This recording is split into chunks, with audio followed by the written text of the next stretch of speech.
Well, Giuliani or Bolton might face opposition from those who thought the Iraq war was a disaster. Senator Rand Paul of Kentucky said he would likely oppose either of those two gentlemen, and he's joining us right now. It's great to have you on, Senator Rand Paul. I was one of those who thought you'd win this whole thing, and I was wrong. I thought the country was ready for a little bit off. I thought the country's ready for a little freedom from big government in the right way. One thing that Donald Trump campaigned on was that he thought the Iraq war was stupid wars. He used the phrase a lot. He didn't like regime change. He tackled Hillary Clinton again and again for taking us into country after country, supporting each war one after another, Iraq, Libya, Syria. And now we hear he's talking about naming John Bolton, Mr. Neocon Hawk, as his Secretary of State. How's that sit with you? Well, you know, one of the reasons I endorsed Donald Trump was that I liked the fact that he saw the Iraq war as a mistake. He thought that regime change was a mistake, and the unintended consequences of regime change were basically that the world was less safe and that our national security was more endangered by regime change. So I liked that about Donald Trump's campaign, and one of the reasons I endorsed him. So I want a Secretary of State that actually understands and has learned from the lessons of the Middle East. And I guess I worry that people like John Bolton and really, frankly, Mayor Giuliani, they have, I would call them unrepentant advocates for the Iraq war. They don't seem to have learned anything from the Iraq war. They still defend it, and both have advocated a bomb first, sort of ask questions later for Iran. And I don't think you really want your chief diplomat to be an advocate for war. You know, that would be better if we're going to have a Secretary of War. They might be good for that position. But I want someone who's reasonable.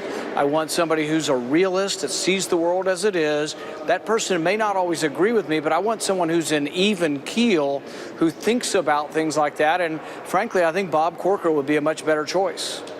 Why do you think the neocons think that these wars, one after another, have been helpful to Israel? I accept the fact they may be pro-Israeli. Most Americans are. But we were better off in this country, and Israel was certainly better off, having a bunch of these sort of half put-together countries, let's put it like that, like the Ba'athist country of Saddam Hussein in Iraq, or Gaddafi. They were kind of clownish leaders. They weren't strategically or existentially dangerous to Israel. Israel could contend with them with its arms behind its back. It could always deal with. Now we got the Islamic State, you know, ISIS. We got the whole thing coming apart.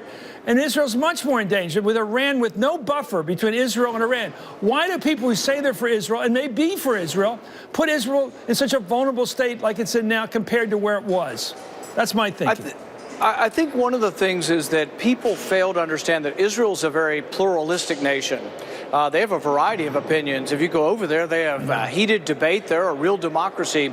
And there have been many people. Dagon, who was a former head of the Mossad, came out and had a much different opinion than the ruling government. So they're a very pluralistic country.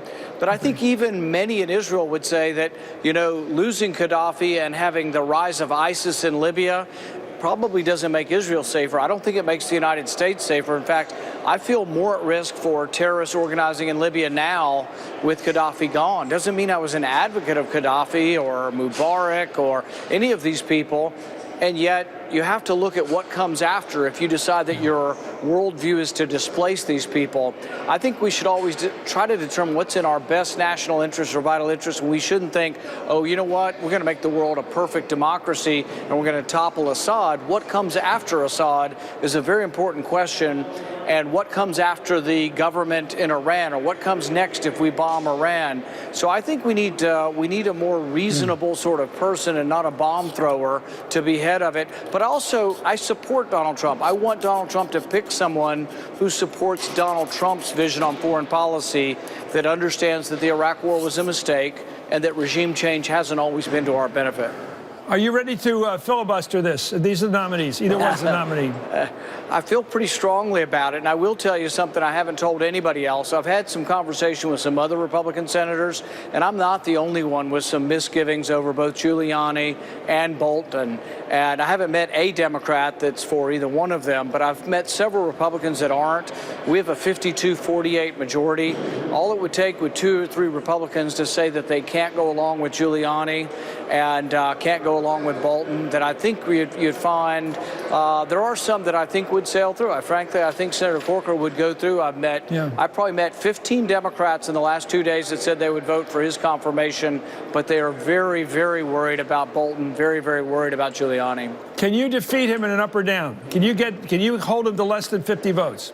It means you'd have to have 2 or 3 Republicans. And like I say, I'm one.